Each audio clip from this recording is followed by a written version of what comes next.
Hello students, आज हम discuss करने जा रहे हैं बीबीए फर्स्ट सेमेस्टर में हमारा सब्जेक्ट है कंप्यूटर एप्लीकेशन। इसमें हम जो है आज डिस्कस करेंगे एमएस एक्सेल यानी कि माइक्रोसॉफ्ट एक्सेल के अंदर हम जो इलेक्ट्रॉनिक स्प्रेडशीट को डिस्कस कर रहे थे, आज हम उसमें अपना नेक्स्ट टॉपिक डिस्कस करेंगे। सो आइए स्टूडेंट डिस्कस करते हैं अपना आज का नेक्स्ट टॉपिक।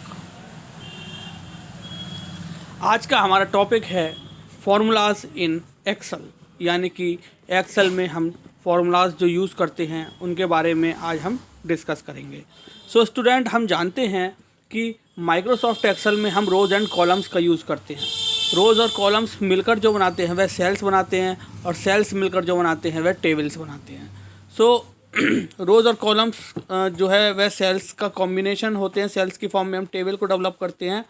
सो आइए हम इसमें जो मैथमेटिकल हम डेटा अपना एनालाइज करते हैं, उसमें जो फार्मूलाज पुट करते हैं, आज हम वो फार्मूलाज किस तरीके से अप्लाई करते हैं उनके बारे में डिस्कस करेंगे।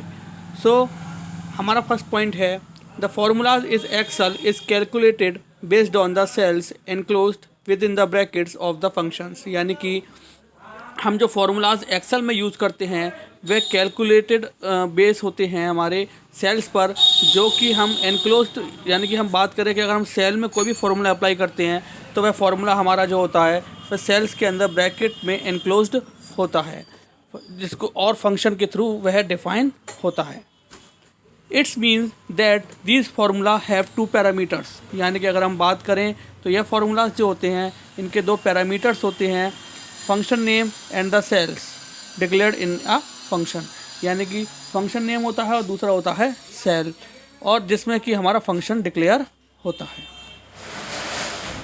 अब स्टूडेंट बात करते हैं हम कि हमारा फंक्शन क्या होता है एक्सेल के सेल्स के अंदर या फॉर्मूलाज के अंदर। It defines the predefined formula in Excel, यानी कि अगर हम बात करें तो माइक्रोसॉफ्ट एक्सेल के अंदर ये हमारे प्री डिफाइंड यानी कि पहले से ही डिफाइंड कुछ फार्मूलाज होते हैं जो हमारी डिक्शनरी में अवेलेबल होते हैं, सच एज सम।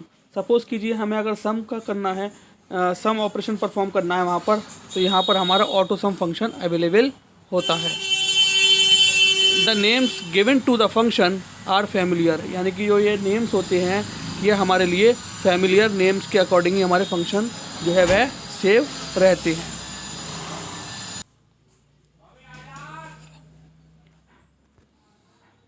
अब हम बात कर रहे हैं, देखिए यहाँ पर हम इसको जो है एक एग्जाम्पल के थ्रू समझेंगे कि यहाँ पर सपोज कीजिए B1 से B4 तक हमारे पास 4 सेल्स हैं, ठीक है, जिसमें न्यूमेरिक डेटा हमारा इंसर्ट है।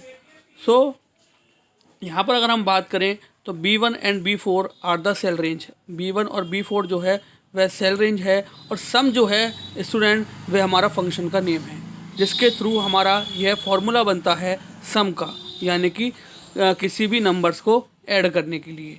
सो इस तरीके से हम स्टूडेंट ऐड का ऑपरेशन परफॉर्म करते हैं माइक्रोसॉफ्ट एक्सेल के अंदर।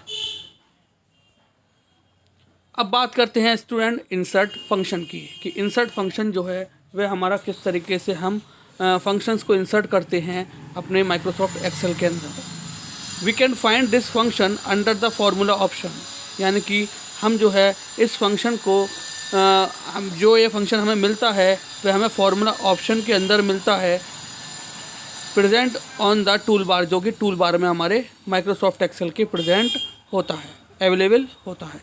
To operate consider the below steps, अगर हमें फंक्शन को अप्लाई करना है तो हम यहाँ पर फॉलोइंग स्टेप्स जो हैं उनको हम फॉलो करेंगे। On the Excel home page click on the formulas option, यानी कि फर्स्ट स्टेप में हम अगर बात करें तो एक्सेल के होम पेज पर हम फार्मूलाज के ऑप्शन पर क्लिक करेंगे। Present above the tool bar, जो कि हमारे टूल बार के एबव यानी कि ऊपर अवेलेबल होता है। Click on the insert function, उसके बाद स्टूडेंट हम इंसर्ट फंक्शन पर क्लिक करेंगे एज शोन बिलो, जैसा कि आप देख रहे होंगे नीचे फिगर में हमारे दे रखा है। अब हम देखिए यहाँ पर आपके टूल बार पर फार्मूलाज का ऑप्शन अवेलेबल है। देन आप फार्मूलाज के ऑप्शन पर जैसे ही क्लिक करेंगे तो नीचे आप देख रहे होंगे FX इंसर्ट फंक्शन, इस तरीके से फंक्शन जो है वह हमारा ऑप्शन आ जाएगा वहाँ पर। देन वहाँ पर हम फिर क्लिक करेंगे। अ डायलॉग बॉक्स अपीयर, उसके बाद एक डायलॉग बॉक्स आपके सामने अपीयर होगा जिसके अंदर जो है जो प्री डिफाइंड फंक्शंस हैं हमारे वह अवेलेबल होंगे। We can also search a function by specifying the statement for the corresponding function.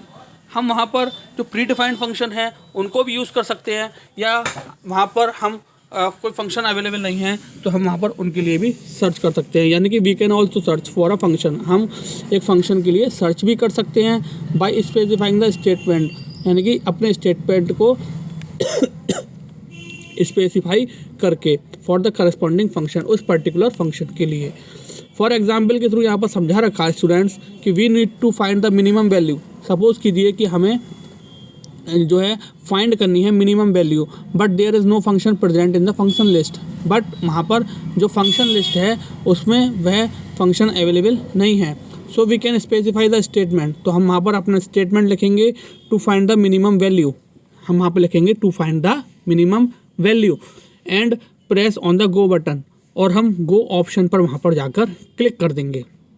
तो वहाँ पर क्या आएगा स्टूडेंट, हमारे लिए एक फंक्शन वहाँ पर क्रिएट हो जाएगा जिसकी हेल्प से हम इजीली मिनिमम वैल्यू को अपनी फाइंड कर सकते हैं। अब आप देख रहे होंगे इस तरीके से यहाँ पर इंसर्ट फंक्शन दे रखा है, then search for a function, हम जहाँ पर जो है फंक्शन को सर्च कर रहे हैं to find a minimum value, हमने वहाँ पर जो है स्टेटमेंट अपना लिख दिया, देन हमने गो बटन पर क्लिक किया।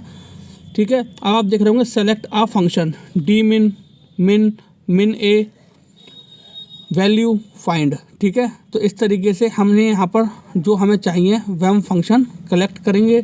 तो हमने जो फंक्शन कलेक्ट किया उसका नीचे हमारा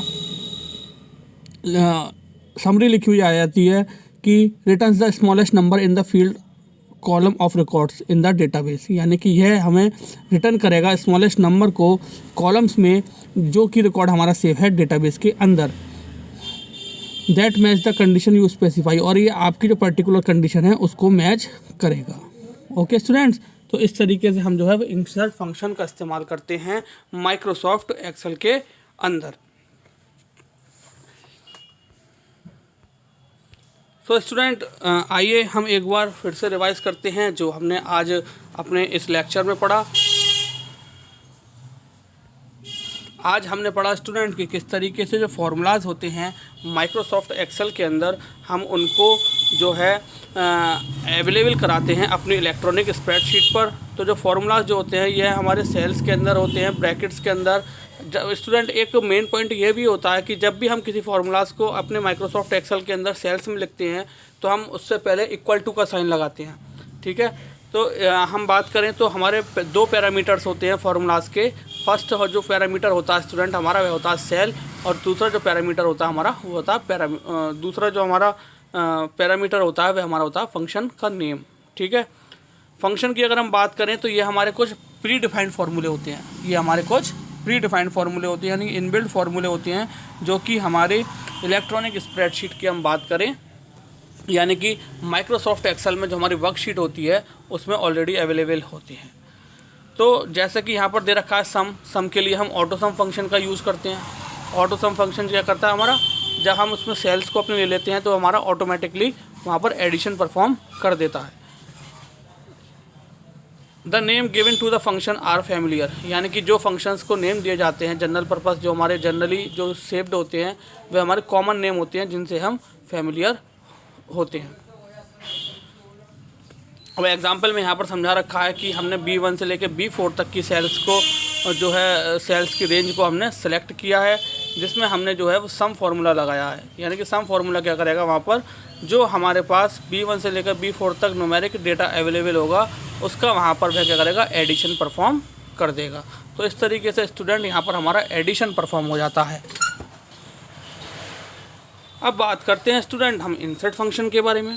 इंसर्ट फंक्शन जो होता है हमारा, हम इस फंक्शन को जो है वह टूल बार के अंदर top of the tool bar हम फार्मूलाज ऑप्शन होता है हमारा टूल बार के अंदर, हम उसमें से इंसर्ट फंक्शन जो होता है उसको हम अवेलेबल होता है हमारे लिए to operate consider the below steps, यानी कि इसको ऑपरेट करने के लिए हमें कुछ स्टेप्स हैं उनको फॉलो करना होता है। On the Excel home page, यानी कि एक्सेल के होम पेज पर हम जो है फार्मूलाज ऑप्शन जो होता है हमारे टूल बार पर एबव साइड में, हम उस पर जाकर क्लिक करते हैं। ठीक है, फार्मूला ऑप्शन जो होता है हमारे टूल बार में टॉप साइड में, हम उस पर क्लिक करते हैं। Then click on the insert function. उसके बाद स्टूडेंट्स हम इंसर्ट फंक्शन पर क्लिक करते हैं, जो कि हमारा फिगर में आपको देख रहे होंगे कि टॉप ऑफ द साइड हमारे फार्मूला का ऑप्शन दे रखा है, देन नीचे हमारा इंसर्ट फंक्शन का ऑप्शन अवेलेबल है। उसके बाद जैसे ही हम इंसर्ट फंक्शन पर क्लिक करेंगे स्टूडेंट, हमारे सामने जो है एक डायलॉग बॉक्स अपीयर हो जाएगा, जिसमें कि हमारे जो भी फंक्शंस अवेलेबल होंगे, प्री डिफाइंड फंक्शंस, वह डिस्प्ले होने लगेंगे। ठीक है, अब अगर हमें उनमें से कोई नीड है तो हम उनमें से जो फंक्शन हम चाहते हैं वह अप्लाई कर सकते हैं, नहीं तो we can also search a function by specifying the statement, या फिर हम कोई भी फंक्शन को वहाँ पर सर्च कर सकते हैं अपने स्टेटमेंट को टाइप करने, यानी कि हम किस पर्पज़ के लिए वह फंक्शन की नीड पड़ रही है। एग्जाम्पल में यहाँ पर डिफाइन कर रखा है, we need to find the minimum value. हम यानी कि मिनिमम वैल्यू फाइंड करना चाहते हैं, but there is no function, बट यहाँ पर कोई फंक्शन अवेलेबल नहीं है फंक्शन की लिस्ट में। So we can specify the statement. तो हम क्या करेंगे, स्पेसिफाई करेंगे स्टेटमेंट को to find the minimum value, यानी कि हमें मिनिमम वैल्यू फाइंड आउट करने के लिए फंक्शन चाहिए, and press on the go option, और हम गो ऑप्शन पर जाकर की प्रेस कर देंगे माउस की। अब आप दे रखे होंगे यहाँ in search for a function के लिए हमने अपना स्टेटमेंट टाइप करा to find the minimum value. नीचे हमें उससे रिलेटेड जो भी फंक्शंस हैं वो हमें अवेलेबल हो जाएंगे, उनमें हमें अपनी माउस की हेल्प से वहाँ पर फंक्शन को सिलेक्ट करना होगा। यानी कि to find the minimum value के बाद सबसे पहले हमें गो बटन पर क्लिक करना होगा, देन हमारे सामने फंक्शंस अवेलेबल हो जाएंगे, उनके थ्रू फिर हम क्या करेंगे स्टूडेंट, वहाँ पर अपने फंक्शन को सिलेक्ट करके अपना ऑपरेशन परफॉर्म करेंगे। यानी कि फिर हमें पर्टिकुलर सेल्स में जो मिनिमम वैल्यू होगी वह हमें फंक्शन की हेल्प से इजीली मिल जाएगी। सो स्टूडेंट, आई होप आज का लेक्चर आपको अच्छे से समझ में आया होगा। सो आज के लिए thank you very much, have a nice day.